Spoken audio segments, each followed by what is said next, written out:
Hi, I'm Kevin Hatley and welcome to Kevin Hatley Photography and how to photograph badgers. 12 months ago I set myself a big challenge, and that challenge was to find, watch and photograph the European badger, one of the most iconic mammals we have here in the UK.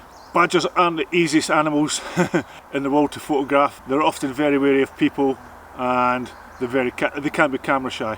Combine that with the fact that they're mainly nocturnal in their habits, and you can see the challenges that I was going to face. My research into the badger led me to deciding to do 3 videos in total. One, how to find badgers. Secondly, how to watch badgers. And finally, this video, how to photograph badgers. Now, if you're a beginner or you're new to photographing badgers, I would advise you to watch parts 1, parts 2, that's how to find badgers and how to watch badgers, before this final video, part 3, how to photograph the badger. In this video I'm going to assume that you know how to find and how to watch badgers. Therefore, in this video what I want to talk about is purely how to photograph badgers. And what we'll do is we'll look at the equipment that you need, cameras, lenses, etc. How to prepare for a session to go out and photograph badgers, how to actually set yourself up to photograph badgers once you're in position. I'll go through my photography approach, that's looking at settings, we'll talk about light, we'll talk about types of images, and I'll give you some top tips along the way. So let's go and photograph the European badger. Over the last 12 months I've photographed badgers here in the UK at a number of locations. Up in Scotland, up in the Highlands, down in the southwest of Scotland, in my own local area here in Nottinghamshire, up in the Peak District in Derbyshire, in the Shropshire Hills, and in a number of locations in Yorkshire. I've photographed them in the wild, and I've photographed them in hides under varying light conditions. So I photographed them in daylight, I photographed them when it's really been low light, I photographed them under artificial light, in other words LED light, and I've used flash photography to photograph them as well. Okay, what I want to do now is talk about the equipment that I use for photographing badgers. Now this is all dependent on your budget. Some people who could be in a fortunate position could have top of the range stuff, but you don't need top of the range gear to photograph badgers. So anyway, moving on to the equipment they're going to need. Firstly, camera. I would recommend that you use a full frame camera. Now, full frame modern mirrorless camera has a greater dynamic range than crop sensor cameras, and they operate better under low light conditions, which is very important when it comes to photographing badgers. Next thing is lenses. I have a number of lenses. This lens I've got on here is a 70-200 f2.8. Again, the f.28 makes it a fast lens, which is great for photographing under low light conditions. And also, badgers can get quite close to you, so it's good for close-up stuff and a little bit wider environmental images as well. I also have a 100-500, which I'll use for photographing badgers at distance, and I have a 24-105, which I use for very close-up, and badgers can get very close to you. So that's the camera and the lenses. Next thing we're going to look at is the tripod. Tripods are absolutely essential, in my opinion, when it comes to photographing badgers. Because you're going to be photographing under low light conditions, you need to have a really good, solid, steady platform to support your camera. By doing that and using a tripod, what it does, it allows you to use slower shutter speeds, which inevitably you're going to do to photograph the badger in its environment. Tripods, very important. Next thing is a gimbal. You can be sat in position for quite a while waiting on the badgers to appear. What you don't want to be doing is be in a position where you're moving to pick the camera up and bring it up when the badgers appear. What you want to have is your camera sat on a gimbal, pointed in the directions where you think the badgers are going to come from, and you're ready to go. So gimbal, again, very important piece of kit in my opinion. Next piece of kit I want to talk about, and this is very important, is this small stool bag. It's a bag that fits over my shoulders and it folds out into a little sitting stool. Again, I'll reiterate the fact that you can be sat in position for quite a while, you need to get comfortable. So one of these little stool bags are absolutely ideal for that job. great piece of kit. Another great piece of kit to use, and I use it for all my wildlife photography, is what we call phase veils. We use these in the military. They're absolutely fantastic, they're very lightweight, and what they do is they allow you to break up the outline of your equipment when you're sat in position. And all you simply do is just fold it over the top of your camera and your tripod. And it just helps to break up the outline and the shape, and it also allows you to be able to get underneath it to take photographs.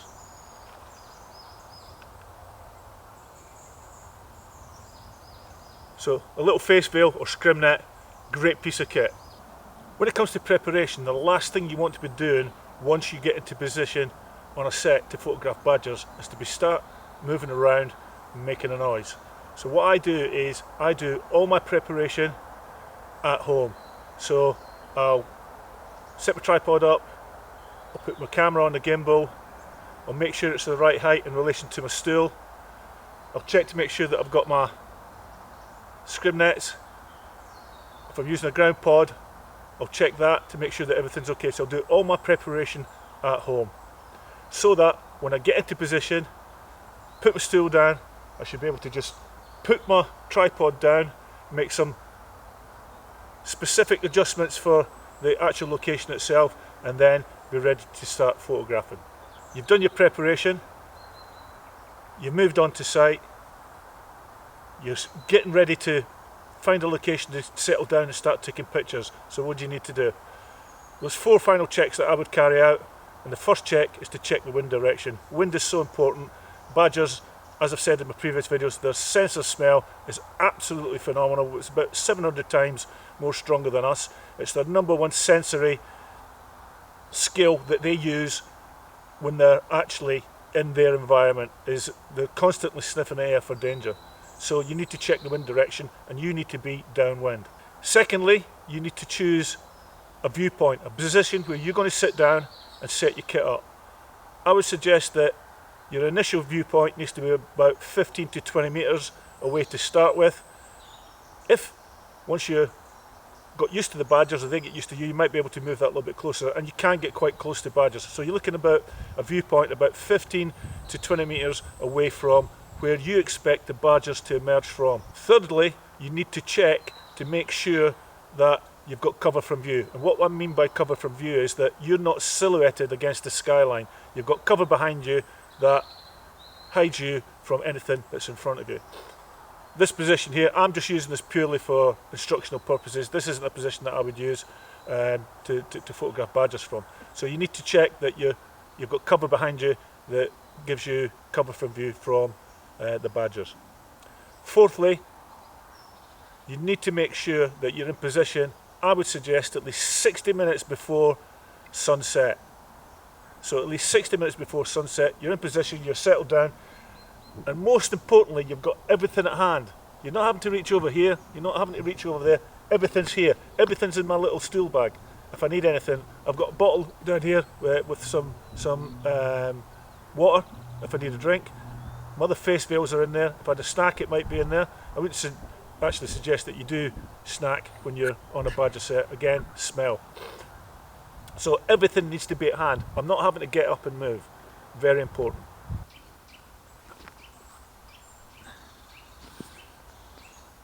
Top tip, go low.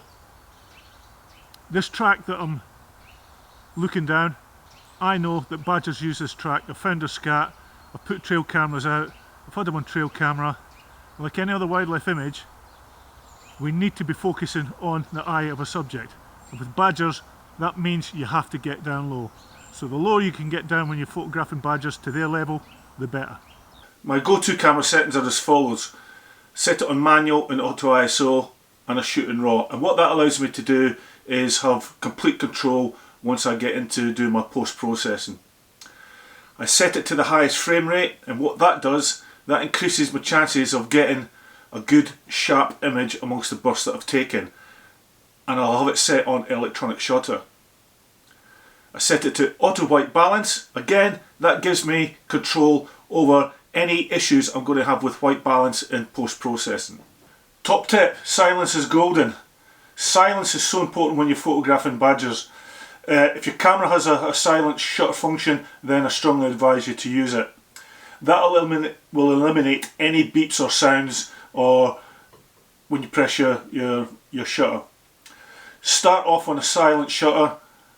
Additionally, I'll set it to subject to detect for animals, badgers being animals, and I'll set it to eye detection. Now, as I've said previously, you can sometimes get problems with the dark eye of the badger against the dark fur patch or stripe down its face, but initially I would set it to eye detection. Top tip, a badger's eyes. Badgers, as I've said before, spend a lot of time with their heads down foraging for food. As with all wildlife images, what we're looking to do is try and focus in on the eye, and that can be particularly difficult with the badger because the badger has a dark eye against a dark background of the stripe on its head.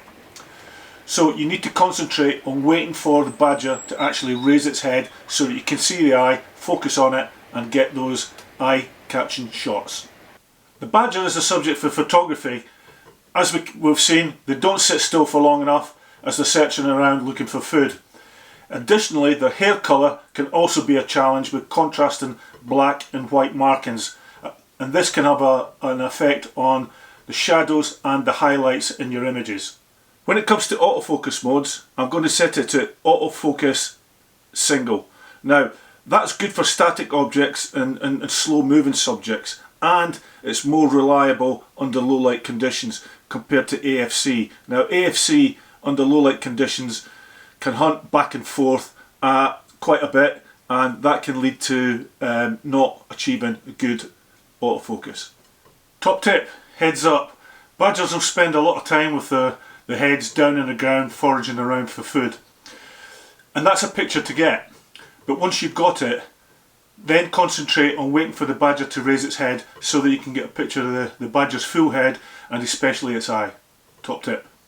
Moving on to the exposure settings that I'm going to set, and again this is my go-to settings. Firstly, the aperture. Under low light conditions you're going to look to let as much light in as possible, and that therefore means opening your aperture up as wide as possible.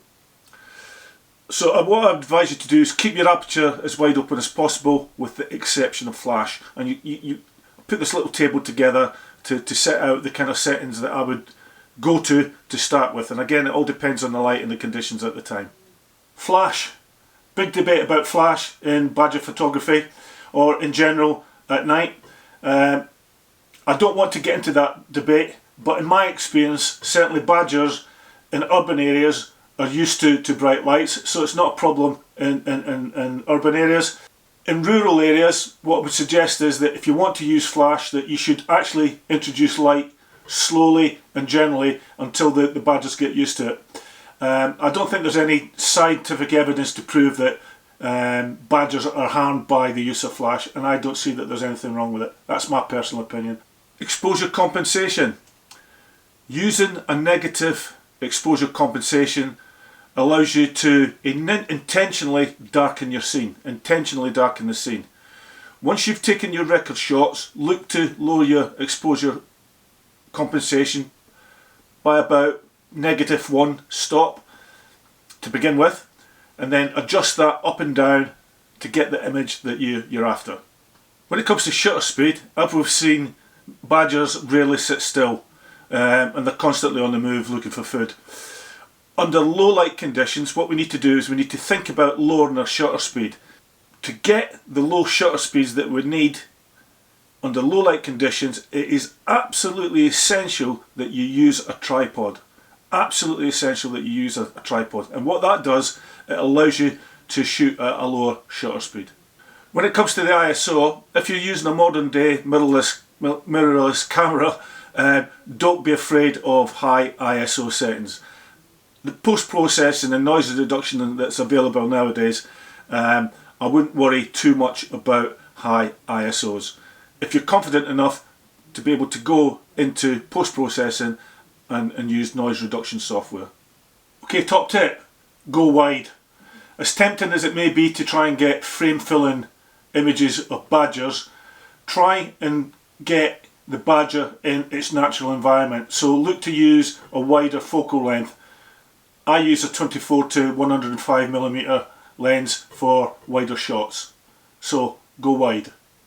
The last set of settings I want to talk about are the settings on your lens. Again, my go-to settings are as follows. I'll switch the autofocus to on.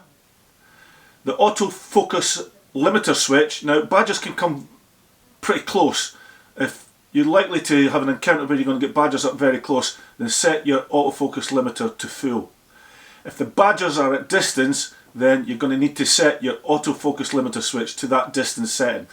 And what that does, it means that you can achieve your autofocus quicker. Image stabilization. If you're hand holding, leave your image stabilization on. If you're using a tripod, and as I said, you need to use a tripod to get real slow shutter speeds under low light conditions, then turn your image stabilization off. Because what can tend to happen is that if you leave it on a tripod, the camera will continue to look for and monitor for shake, and that can sometimes affect your images. So the advice is, if you're using a tripod, is to switch your image stabilization off. Top tip for photographing badgers, you've got to put the time in. Over this 12-month period that I've been doing this project, I've had to get out on the ground, do my research, plan it, do my recce's, find the badgers, watch the badgers, and then finally get in the position where I could photograph the badgers. And the only way that you're going to do that is by putting the time in and getting your boots on the ground. As I've said it before, and I'll say it again, time spent on reconnaissance is seldom wasted. I've spent the time, I've done the research, I've found the badgers, I've watched them, and then I've finally managed to photograph them. And that's what my 12-month project has all been about. You've got to put the time in to photograph badgers. Okay, what I want to do now is just share with you some of my favourite photographs that I've taken over the past 12 months of photographing the European badger here in the UK, and I hope you enjoy them.